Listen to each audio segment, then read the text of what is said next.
Nucleus जो है ये आपके स्क्रीन पे आ रहा है न्यूक्लियस अभी कि नहीं आ रहा है?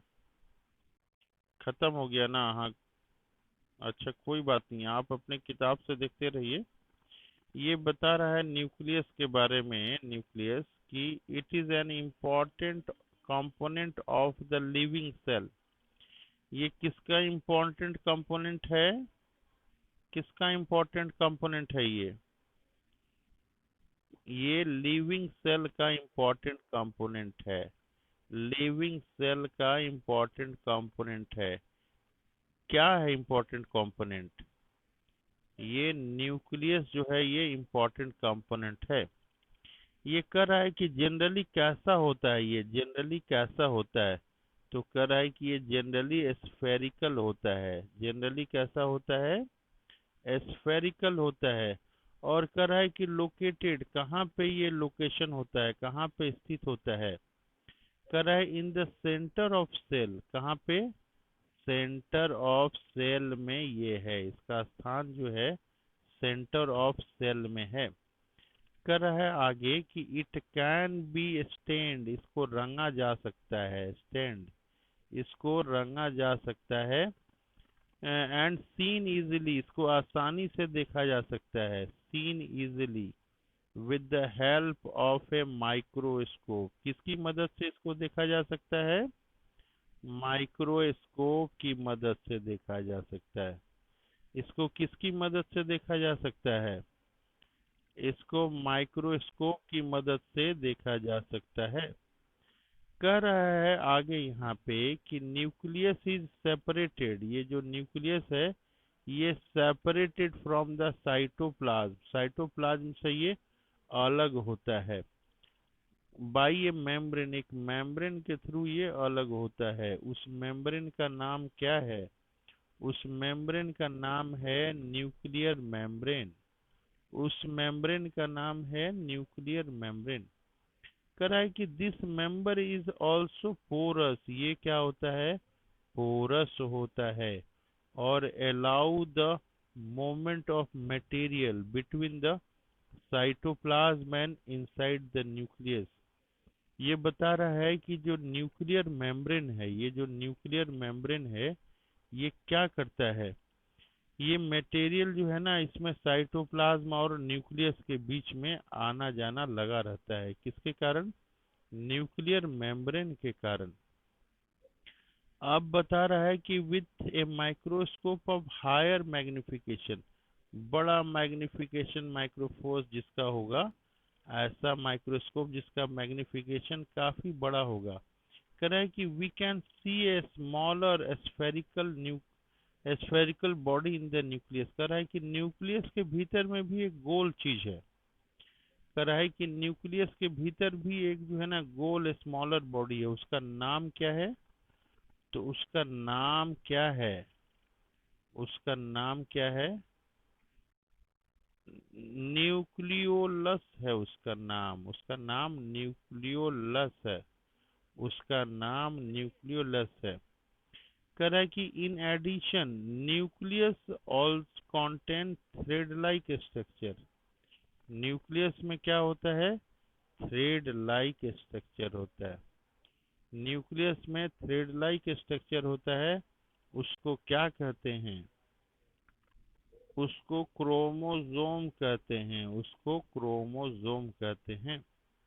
कह रहा है कि दीज कैरी जीन, इसमें जीन होता है। क्रोमोजोम में क्या होता है? जीन होता है। एंड हेल्प इन इनहेरिटेंस, ये किस में हेल्प करता है? ये इनहेरिटेंस में हेल्प करता है। इनहेरिटेंस को हम लोग बोल सकते हैं ट्रांसफर ऑफ कैरेक्टर। इनहेरिटेंस को क्या कर सकते हैं? Transfer of character from parents to the offspring. कहाँ से? पेरेंट्स से लेके ऑफ स्प्रिंग में। ऑफ स्प्रिंग मतलब होता है जो बच्चे होते हैं पेरेंट्स के, उसको ऑफ स्प्रिंग कहते हैं। करा the chromosome can be seen only when cell divide. Chromosome कब दिखाई देता है? क्रोमोसोम कब दिखाई देता है? व्हेन सेल डिवाइड, जब सेल डिवाइड होता है तो क्रोमोसोम दिखाई देता है। ये हम लोग देख लिए। अब हम लोग देख रहे हैं यहाँ पे nucleus in addition to its role in inheritance. Nucleus का कहाँ रोल है? न्यूक्लियस का रोल है इनहेरिटेंस में। कहाँ रोल है? इनहेरिटेंस में। इनहेरिटेंस मतलब होता है जो माँ बाप से बच्चों में करेक्टर जाता है उसको इनहेरिटेंस बोलते हैं। Transmission of character from one generation to another generation, इसको इनहेरिटेंस बोलते हैं। तो ये बता रहा है कि act as a control centre of the activities of cell. ये कंट्रोल सेंटर का काम कौन करता है? कंट्रोल सेंटर का काम, कंट्रोल सेंटर का काम कौन करता है? कंट्रोल सेंटर का काम न्यूक्लियस करता है। कौन करता है? न्यूक्लियस करता है। करा the entire content of living cell is known as protoplasm. कह रहा है यहाँ पे, क्या कह रहा है? कह रहा है कि entire content of living cell is known as protoplasm. Protoplasm हम लोग बोलते हैं, प्रोटोप्लाज्म। प्रोटोप्लाज्म क्या है? प्रोटोप्लाज्म, कोई पूछेगा, entire content of a living cell is known as protoplasm। entire content of a living cell कह रहा है ये कि it includes, क्या क्या इंक्लूड करता है? साइटोप्लाज्म करता है एंड द न्यूक्लियस करता है। साइटोप्लाज्म और न्यूक्लियस ये करता है। कह रहा है कि प्रोटोप्लाज्म इज कॉल्ड, प्रोटोप्लाज्म को कहते हैं, क्या कहते हैं? The living substance of the cell. इसको क्या कहते हैं? The living substance of the cell कहते हैं। किसी को कोई दिक्कत है अभी तक? प्रॉब्लम है? चलिए अच्छी बात है। यहाँ देखिए ये एक पहेली बीच बीच में आती है, बूझो और पहेली। कौन आती है? बूझो और पहेली। ये कर पहेली वांट टू नो, ये जानना चाहती है। पहेली वांट टू नो, ये जानना चाहती है। क्या जानना चाहती है? ये क्या जानना चाहती है? If the structure of the nucleus, कह रहा है if the structure of the nucleus is the same in a cell of a plant, animal and bacteria। ये जानना चाहती है structure of nucleus is same in the plant, animal and bacteria। क्या सब में एक जैसा होता है क्या? ये जानना चाहती है। ये जानना चाहती है कि न्यूक्लियस जो है सब में एक जैसा होता है। अब देखिए इसके बारे में जो है यहाँ पे देख रहे हैं हम लोग, the nucleus of the bacterial cell is not well organise. क्या होता है बैक्टीरियल सेल का nucleus? Not well organise. Bacterial cell का न्यूक्लियस कैसा होता है? Not well organise. Nucleus of bacterial cell होता है नॉट वेल ऑर्गेनाइज। ये नॉट वेल ऑर्गेनाइज होता है। Like the cell of the multi cellular organism, multi cellular organism जैसा नहीं होता है। कह रहा है कि there is no nuclear membrane, इसमें न्यूक्लियर मेम्ब्रेन नहीं होता है। क्या नहीं होता है? बैक्टीरियल सेल में न्यूक्लियर मेम्ब्रेन नहीं होता है। आगे बता रहा है the cell having nuclear membrane without nuclear membrane are term prokaryotic cell. कह रहा है यहाँ पे कि जिसमें न्यूक्लियर मेम्ब्रेन नहीं होगा, न्यूक्लियर मेम्ब्रेन नहीं होगा, उस तरह के सेल को क्या कहेंगे? जिसमें न्यूक्लियर मेम्ब्रेन नहीं होगा उसको हम लोग प्रोकैरियोटिक सेल बोलते हैं। वैसे सेल को हम लोग क्या बोलते हैं? वैसे सेल को हम लोग प्रोकैरियोटिक सेल बोलते हैं। जिसमें भी न्यूक्लियस नहीं होगा वैसे सेल को हम लोग प्रोकैरियोटिक सेल बोलते हैं। अब हम लोग देख रहे हैं आगे क्या लिखा हुआ है। The organism with these kind of cell are called prokaryotes. ऐसे सेल को क्या कहते हैं हम लोग? प्रोकैरियोट्स कहते हैं। जो जिसमें न्यूक्लियर मेम्ब्रेन नहीं होगा, वैसे ऑर्गेनिज्म को हम लोग प्रोकैरियोट्स बोलते हैं। और सेल को प्रोकैरियोटिक सेल बोलते हैं, ऑर्गेनिज्म को प्रोकैरियोट्स बोलते हैं। कोई दिक्कत है किसी को? नहीं ना।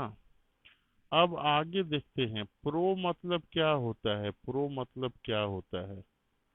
प्रो मतलब क्या होता है? प्रो मतलब प्रिमिटिव होता है। कैरियोन मतलब क्या होता है? न्यूक्लियस होता है, मतलब प्रिमिटिव न्यूक्लियस वगैरह है। अब कह रहा है कि एग्जाम्पल क्या है, पूछ रहा है कि एग्जाम्पल क्या है, किसका एग्जाम्पल? प्रोकैरियोट का एग्जाम्पल क्या है? क्वेश्चन है कि प्रोकैरियोट का एग्जाम्पल क्या है, तो आंसर क्या होगा? आंसर क्या होगा? आंसर होगा बैक्टीरिया और ब्लू ग्रीन अलगा होगा। ये प्रोकैरियोट का एग्जाम्पल है। बैक्टीरिया और ब्लू ग्रीन अलगा है, ये क्या है? ये आपका प्रोकैरियोट का एग्जाम्पल है। कह रहा है the cell like onion and cheek cell. अब किसके बारे में कर रहा है? ये कर रहा है ओनियन के बारे में कर रहा है। और किसके बारे में कर रहा है? चीक सेल, जो हम लोग के गाल का सेल है, इसके बारे में बता रहा है। कि ओनियन सेल और चिक सेल के बारे में बता रहा है। ये ओनियन सेल और चिक सेल क्या होता है? ये वेल ऑर्गेनाइज न्यूक्लियस होता है, वेल ऑर्गेनाइज न्यूक्लियस होता है, विथ एक न्यूक्लियर मेम्ब्रेन होता है। क्या होता है? Nuclear membrane. इसको हम लोग क्या कहते हैं? इसको यूकैरियोटिक सेल कहते हैं। इसको क्या कहते हैं हम लोग? यूकैरियोटिक सेल कहते हैं। इसको क्या कहते हैं हम लोग? हम लोग इसको यूकैरियोटिक सेल कहते हैं। ये बोल रहा है ऑल ऑर्गेनिज्म, क्या कर रहा है? All organism other than bacteria and blue green algae are called eukaryotes. जितने सारे सेल हैं सबको क्या कहते हैं? यूकैरियोट्स कहते हैं। किसको किसको छोड़ के बोलते हैं? बोल रहा है कि बैक्टीरिया को छोड़ के, और किसको छोड़ के? ब्लू ग्रीन algae को छोड़ के हम लोग क्या कहते हैं? यूकैरियोट्स कहते हैं। क्या कहते हैं इसको? यूकैरियोट्स कहते हैं। कोई दिक्कत प्रॉब्लम है अभी तक? नहीं ना। बोलिए। हेलो, आवाज आ रही है? हम लोग